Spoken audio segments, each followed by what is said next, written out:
I've always enjoyed late-night walks. There's something about the stillness that makes everything feel simpler. I'm a welder by trade, been doing it for over 40 years now. I live alone on a big farm, just me and my dog Bosley. The house is too large for one person, but I never had the heart to downsize after my wife Maria passed away.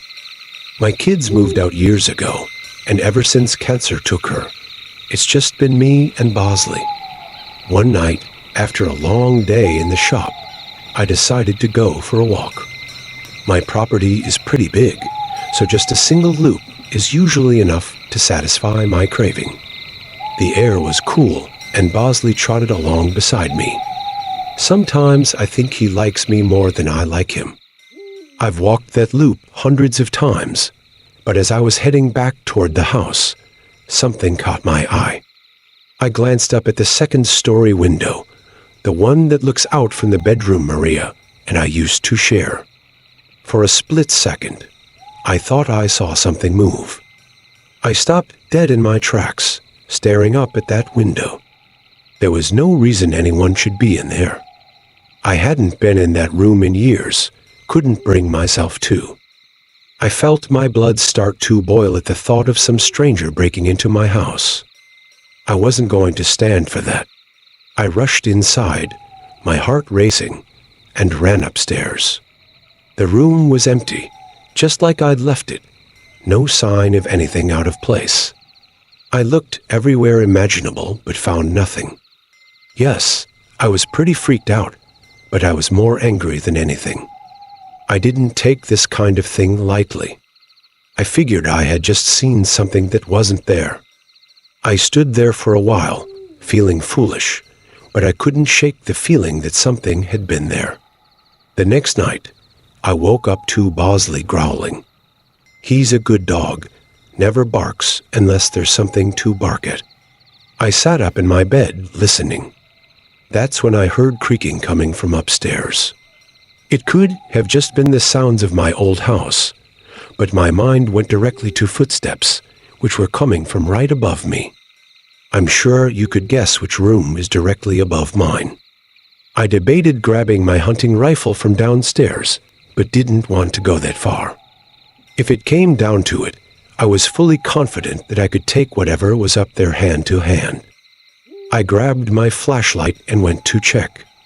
Again, nothing. The room was exactly the same, untouched. My anger was definitely starting to turn into anxiety at this point. Something didn't feel right in the house. The following night, I came downstairs to find the kitchen lights on. I know I turned them off before bed. I don't leave lights on. There was no question anymore. Someone was in my house. I started to panic. I called the police and told them I thought someone might be sneaking around. They came out, searched the house from top to bottom, but found nothing. They were nice about it, told me to call again if I needed them, but I could tell they didn't believe me. The next night was the worst by far. I couldn't sleep, so I decided to go upstairs and check the bedroom again. I don't know why. Maybe I thought it would settle my mind, but when I opened the door, I froze. There were clothes scattered all over the floor, Maria's clothes. I had packed them away after she died. Now they were everywhere. Something like this doesn't just happen randomly. And then I saw her. There was a woman standing in the doorway, just staring at me. I couldn't see her face clearly, but I could tell she wasn't Maria. She was too short. I don't know who she was, but she didn't belong there. I had never been so afraid in my life. Without thinking, I ran at her. She turned and bolted down the stairs and out the front door. By the time I got outside, she was gone. I searched the property with Bosley, but there was no trace of her. I didn't sleep that night. For months after that, I couldn't sleep. I was constantly on edge, convinced I heard footsteps upstairs at night. Every little noise set me off. I slept with my rifle next to my bed, terrified that I'd have to use it. One night, every little noise set me off. I debated calling my brother to come stay with me, but I wasn't going to do that. I was raised to always handle my own, so that's what I did. The nightmare didn't end though. One night, I was sitting in the living room when I noticed a figure standing in the yard, looking straight at me through the window. It was her again. My heart felt like it stopped. I grabbed my hunting rifle and ran outside, Bosley close behind. She was still there, just a silhouette in the moonlight, watching me. I fired a few warning shots into the air, hoping to scare her off. That was enough to get her to turn and run into the darkness, but it's not like that made me feel any better. I was literally being tormented by some random woman who was probably homeless. I couldn't even imagine why this was happening to me. I stood there for a long time, waiting to see if she'd come back. She never did. I haven't seen her since, but I know it's only a matter of time. I'm fully prepared to defend myself, but I don't think living in perpetual anxiety like this is sustainable. Thank God for Bosley. I have no idea what I'd do without him. I'll send an update if anything happens. I work for a catering service, which means I'm on the road a lot, usually late at night. I spend most of my time lugging stuff from place to place in this massive truck the company makes me drive. It's not the worst job in the world, but the hours suck, and it's not at all what I thought I'd be doing with my life. By the time I get home, I'm either so wired from caffeine that I can't sleep, or I pass out the second I hit the bed and stay that way for 12 hours. I was driving back home one night at, a.m. It was nice to be driving my own car again. As I was approaching my house, I realized I had probably had one too many Red Bulls, and there was no way I'd be able to sleep. On top of that, I hadn't eaten in hours, and I was starving. There's a McDonald's right off the highway, about 10 minutes from my house. It's usually my first choice when it comes to late-night snacks, since it's just so convenient. I'm not even one to gorge myself on fast food. I just occasionally get this weird craving that only a handful of fries can satisfy. It's obviously 24/7, and I figured some comfort food would be the perfect thing to help me wind down. I don't remember exactly what time it was, but it was definitely after 2 by the time I pulled into the drive-thru. There were a few cars ahead of me, which I was actually kind of surprised by. It's not like this McDonald's was a busy spot at a.m. on a Tuesday. As I was sitting there impatiently, I found myself staring off into space, wondering what was taking so long. That's when I noticed something strange. There was an old, beat-up Volkswagen with its windows tinted, backed into a spot in the very corner of the lot. The McDonald's itself was only accepting drive-through orders at this hour, so it didn't make sense why there'd be a car in the lot. There were reserved spots on the other side for employees, so it couldn't have been one of them. I figured it was maybe just someone eating in their car, which it probably was. I myself did that from time to time, so I guess I couldn't judge. It was just an odd sight, to be completely honest. I got my food and started driving away. I didn't want to go home just yet, but I also didn't want to just sit there idling my car. I began racking my brain, trying to think of a good place to scarf down the food. I live in a pretty lush area, so there's honestly a lot of options, but I didn't want to beat around the bush too much, considering how late it was. There's a massive nature preserve literally down the street from my house. It's situated on a mountain and is essentially just an enormous forest. The kicker is that there's a scenic lookout point at the peak with a view of the city. There's a road that loops around the perimeter of the preserve and will take you right to the peak, which is nice during the day. After the preserve closes, though, the road is inaccessible to cars, but still a convenient path to get to the peak without having to walk through any woods. I used to go there with my friends from high school all the time. It was kind of a default spot when we wanted to be outside. We'd hang out, talk, smoke, or just appreciate the view.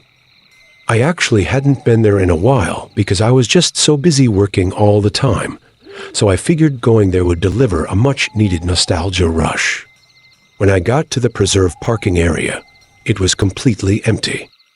I say parking area because it wasn't a traditional parking lot with spaces for cars, but rather a big patch of gravel that veered off from one of the roads that ran past the preserve's border.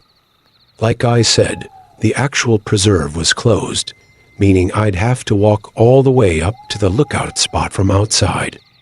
Before I could even turn off the engine, I saw headlights pulling into the lot. That was unsettling enough on its own. Who else would be here at AM? And then I realized what I was looking at. It was that same Volkswagen from the McDonald's parking lot. I was 100% certain of it. I parked a little ways away, and the engine cut off.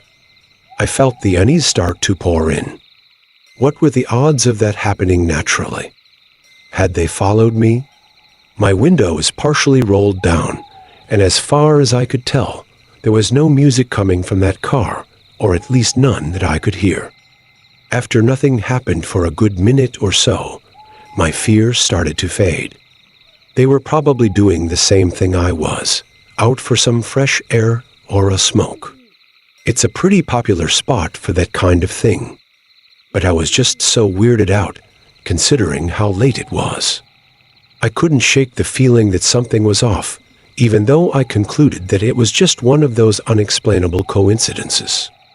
I sat there for a minute, debating if I should just go home. I didn't want to leave, but I didn't want to be alone either.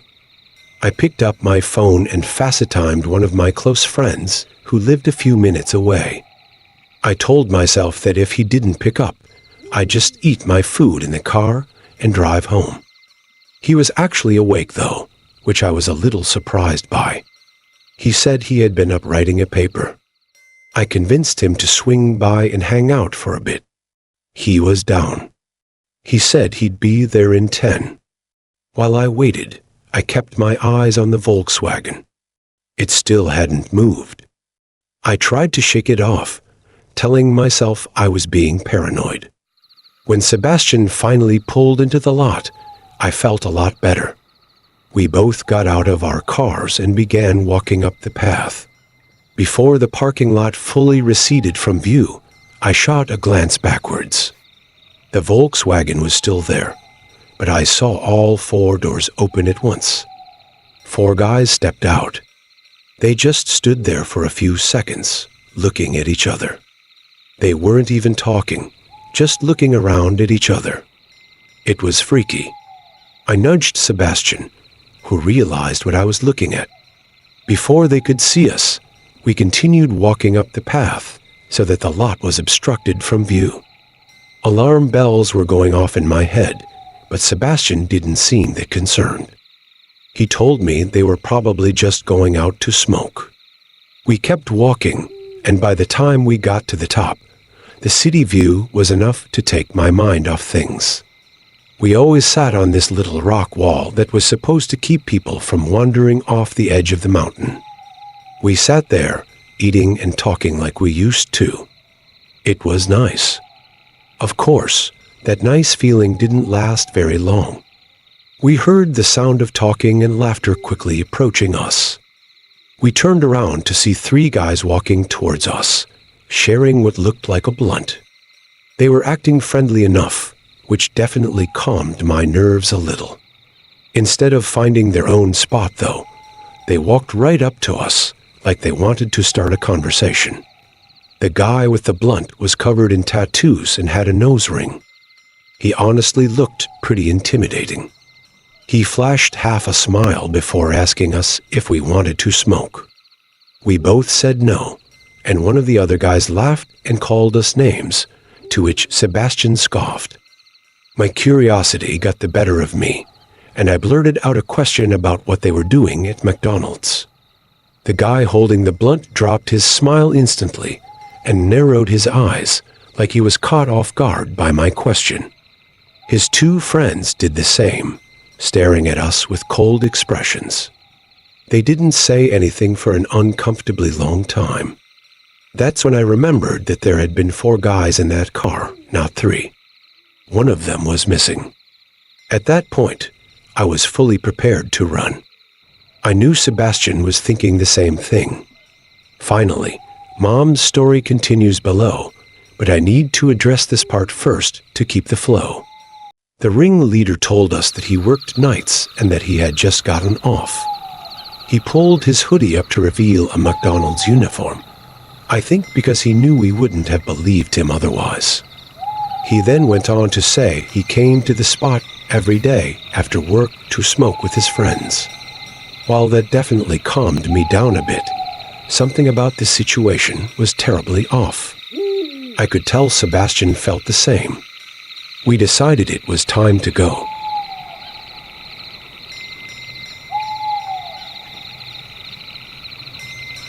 I followed his gaze and saw the 4th guy, half hidden in the darkness. He was holding something, but I couldn't make out what it was. I felt my heart start racing. The moment he saw us looking, he started moving. That's when we ran. We bolted down the path, glancing back to see him chasing us with the 3 other guys close behind. My heart was pounding so hard I thought it would burst. I could hear their footsteps getting closer, but I didn't look back again. We finally made it to the parking lot, jumped into our cars, and floored out of there. As I was speeding away, I could see those guys rushing to get in their car. I didn't feel comfortable driving home out of fear that I'd be leading them right to my house. I called Sebastian and told him we should meet back up on his street. We had a decent head start on them, and I don't think we were followed, but I wasn't taking any chances. When Sebastian and I met back up, we were still in shock about what the hell just happened. I don't know if they were trying to rob us or worse. I didn't know what to think. Sebastian showed me his phone and said he had snuck a picture of them while they weren't looking. He sent it to me, but I wasn't sure what to even do with it. I had off the next day, so I convinced Sebastian to come with me back to the McDonald's so we could at least report the employee. The next day, we approached a guy on the younger side in hopes that he'd listen to us. We showed him the picture and told him what happened, and his eyes widened. He told us something literally out of a horror movie. Apparently, that guy's girlfriend had also worked at that same McDonald's and had dumped him a few months ago. He didn't take it well and would harass her while she was working and stalk her after her shifts. He obviously got fired, but that didn't help. The police were involved shortly after, and there was a restraining order put in place. Apparently, he had been violating that restraining order because he was camping out in the parking lot. Sebastian and I were horrified.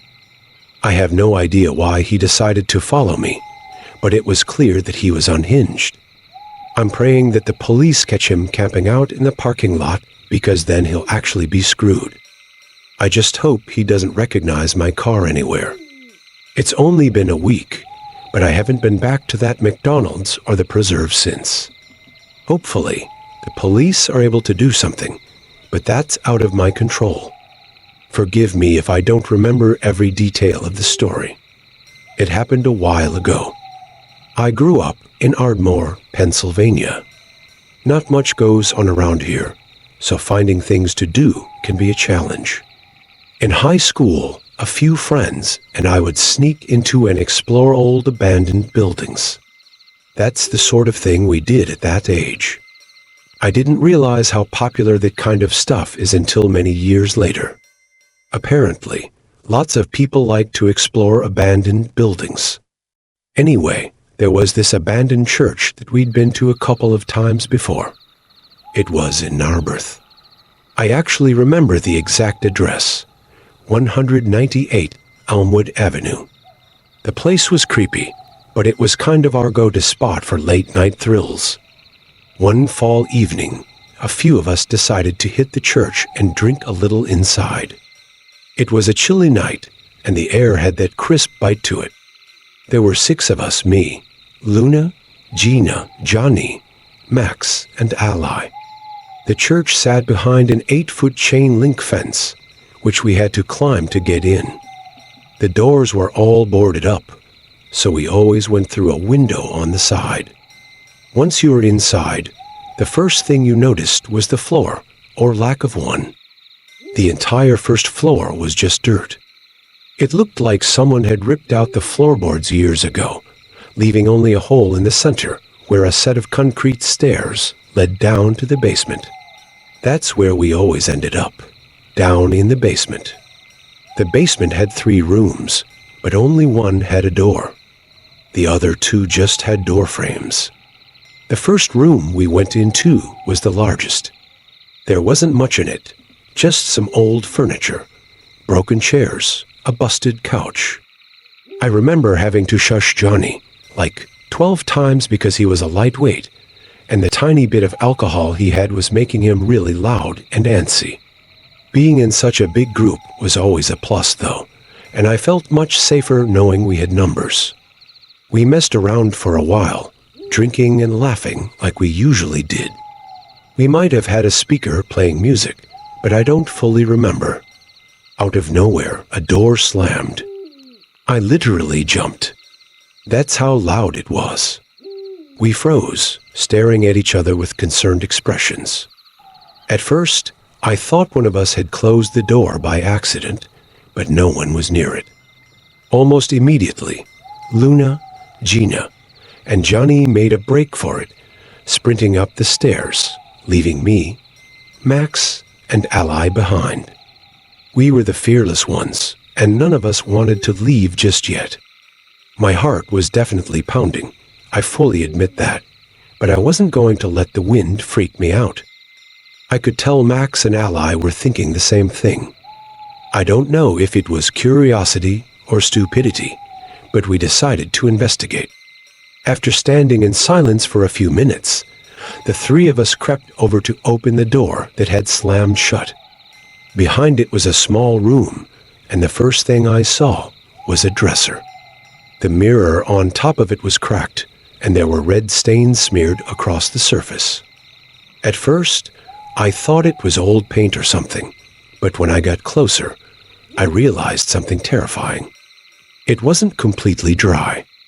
The stains still had that sticky sheen to them, like whatever it was hadn't been there for long. I felt the hairs on my neck stand up, and I was having second thoughts about not leaving sooner.